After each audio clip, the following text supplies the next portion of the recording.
Hello everyone. So before anything else, I would like to introduce myself. So I am Miss Rosana Sikandawan from TLE4D and I am your student teacher. So for today, I am going to discuss the module 15, which is the preschoolers' physical development. So the learning outcomes of this lesson is to describe preschool children's physical growth, identify the different gross and fine motor skills, and draw implications of these concepts on physical development on teaching preschoolers. So when we say preschoolers, it covers from 3 to 5 years of age, no? So it is commonly known as the year before formal schooling begins. So at this age, wala pa man yung nag-grade 1, wala pa yung nag-grade 2. So that's why it is called as years before formal schooling.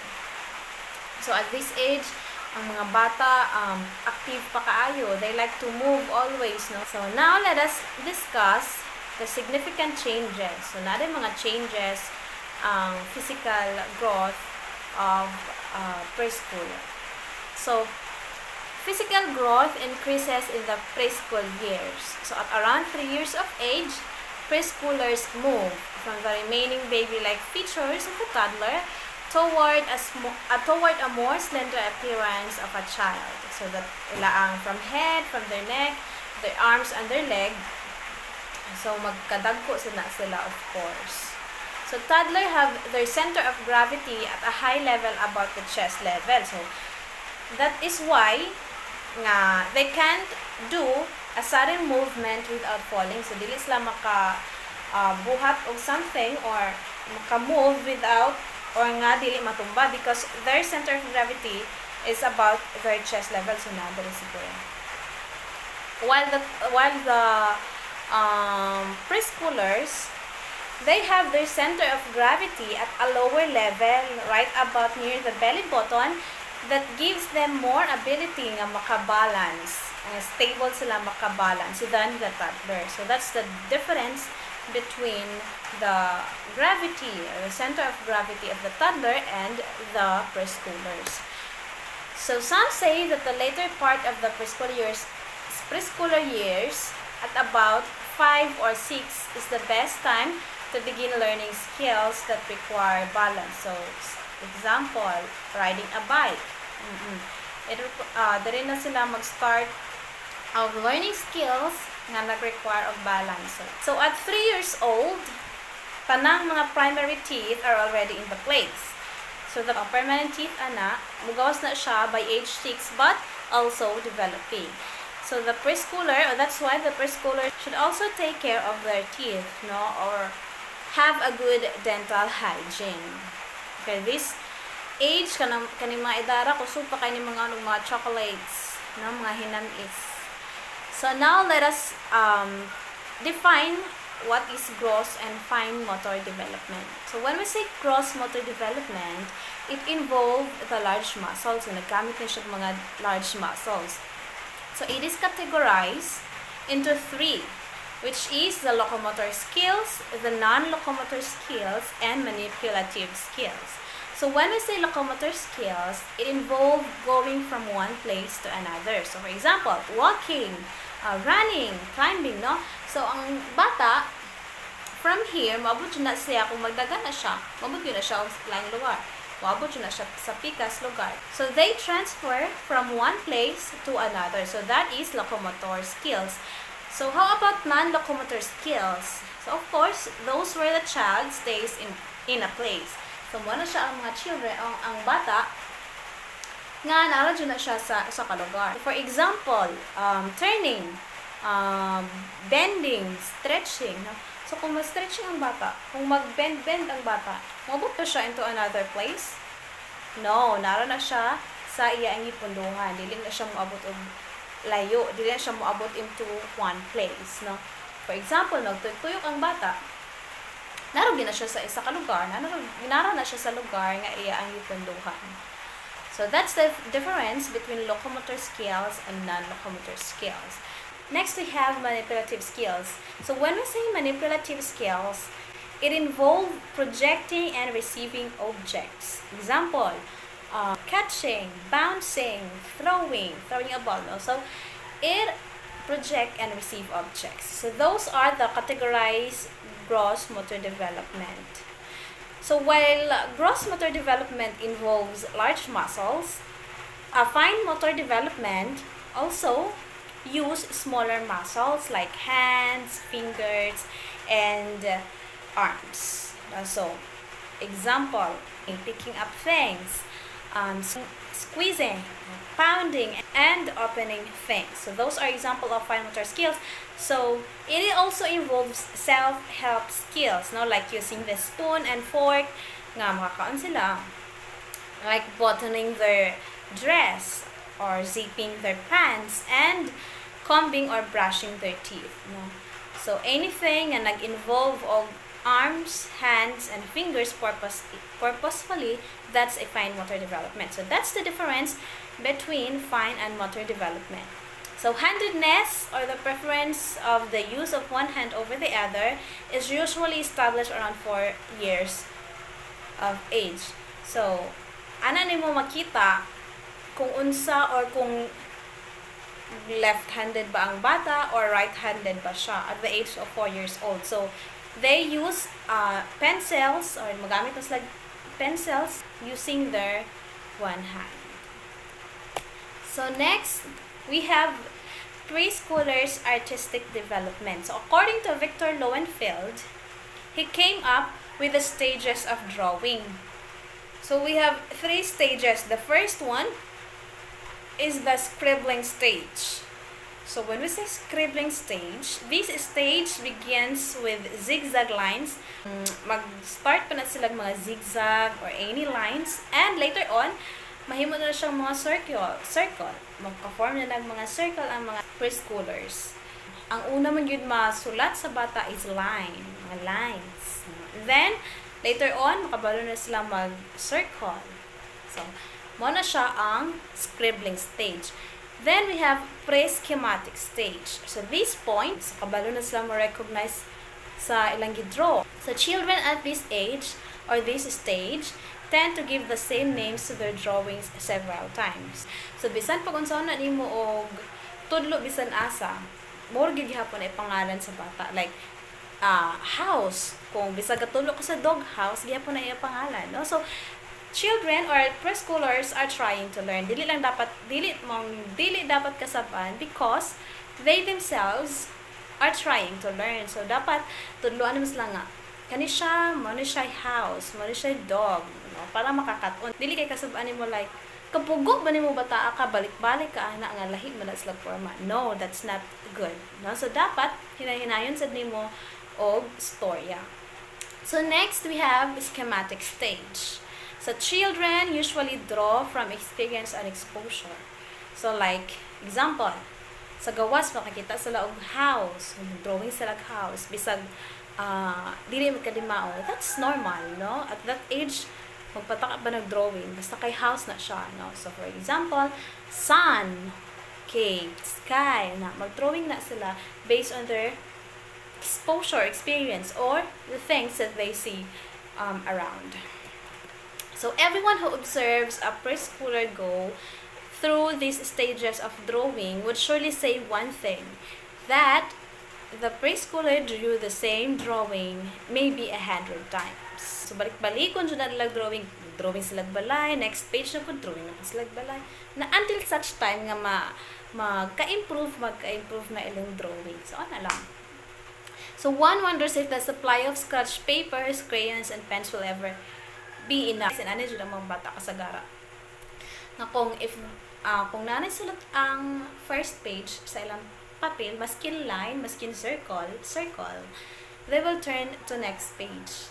So, bisag isa rin aka-line, wala dyan ang laktawan, diligid sila musulat ana kay nanay sulat.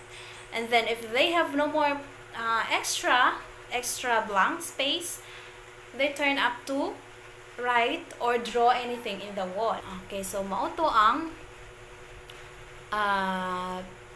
development or the artistic development of a preschooler. So next, we have preschoolers' nutrition and sleep. So the kind of nutrition a preschooler gets has far-reaching effect on his physical growth and development.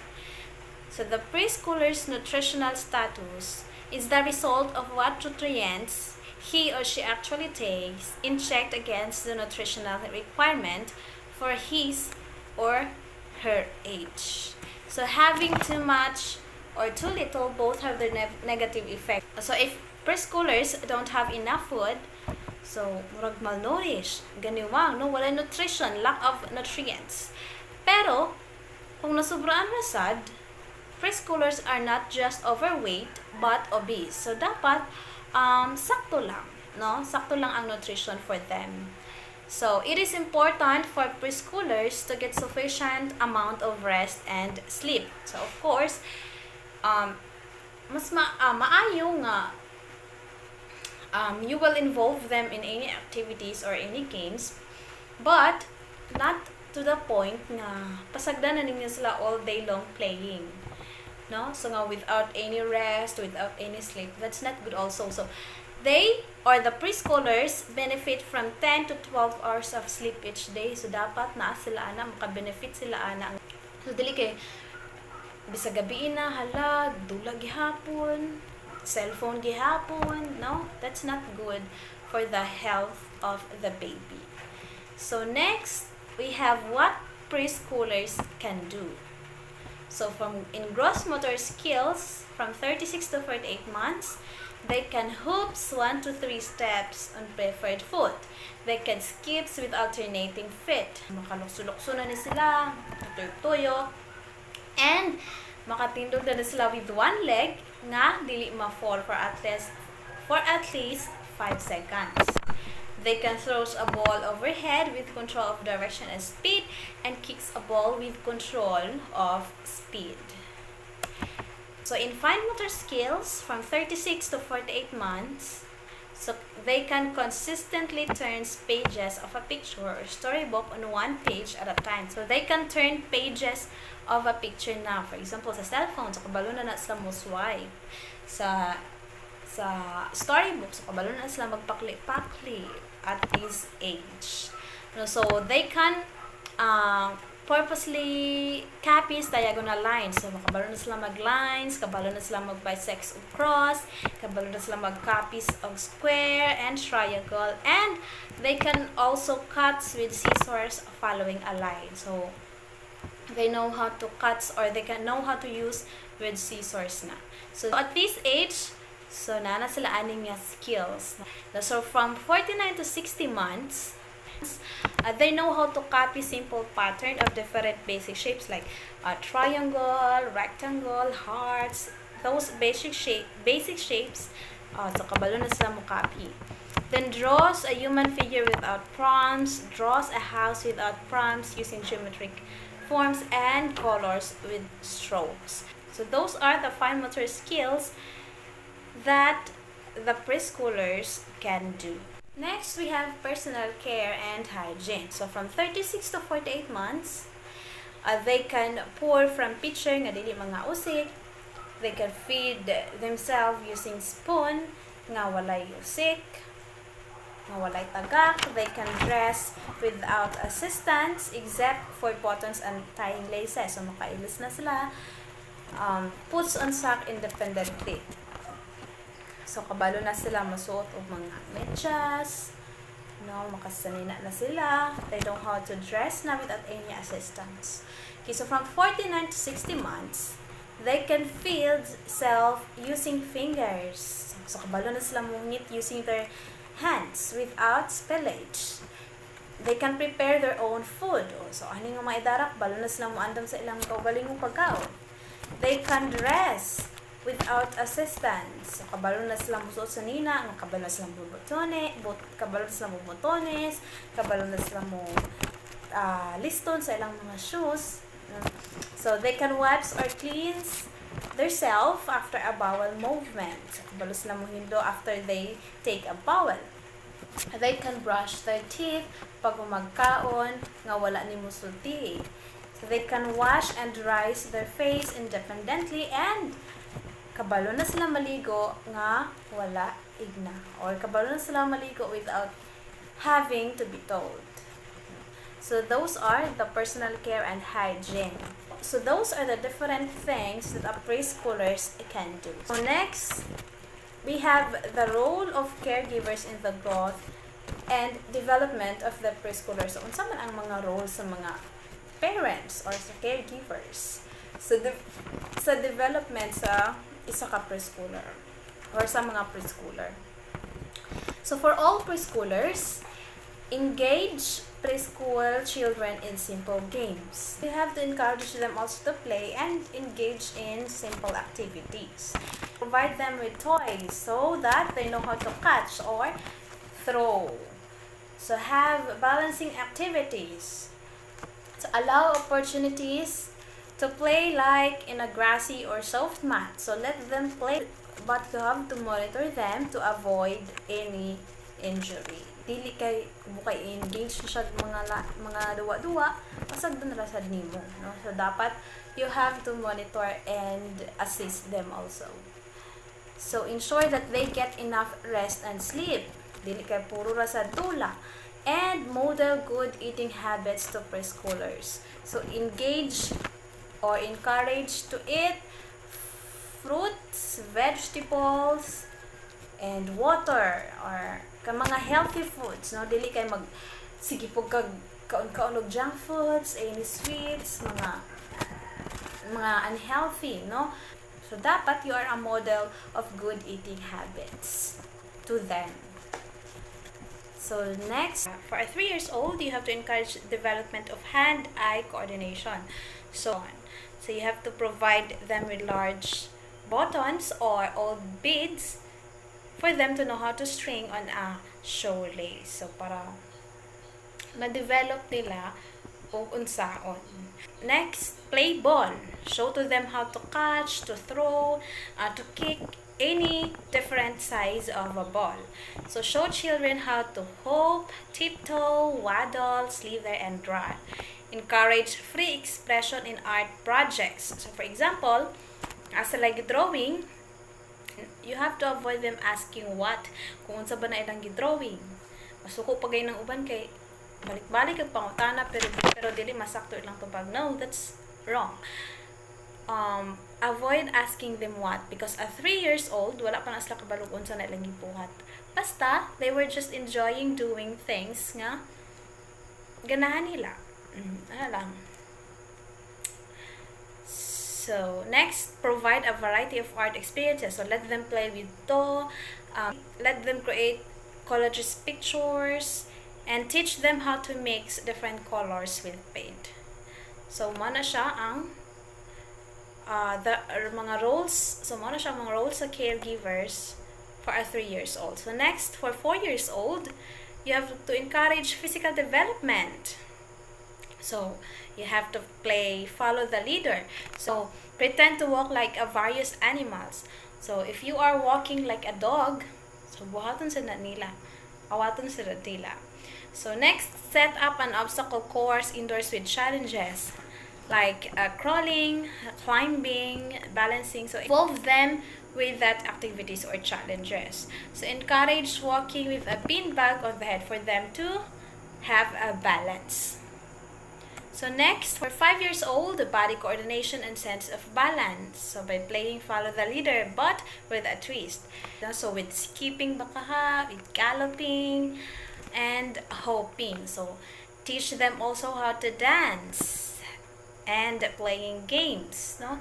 So any activities that involve body coordination and balancing. So next, teach some games to provide an outlet for their drive, for physical activity like twist and statue or freeze games. So kana mga klase-klase nga games for their physical activity.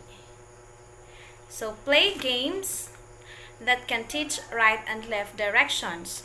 So like hokey pokey, looby loo, and like hokey pokey, looby loo, and Simon Says. So those games can teach them right and left directions. And the last one, we have help children learn to use a pair of scissors. So you have to monitor and help them sa paggamit. Di kay pasagdahan ra ninyo to the point nga maguntingan o maputol ang dili angay maputol. So those are the roles of caregivers in the growth and development of the preschooler. Okay, so I guess that's the module 15 all about. So I hope you have learned something from the discussion. Thank you for watching, everyone, and God bless.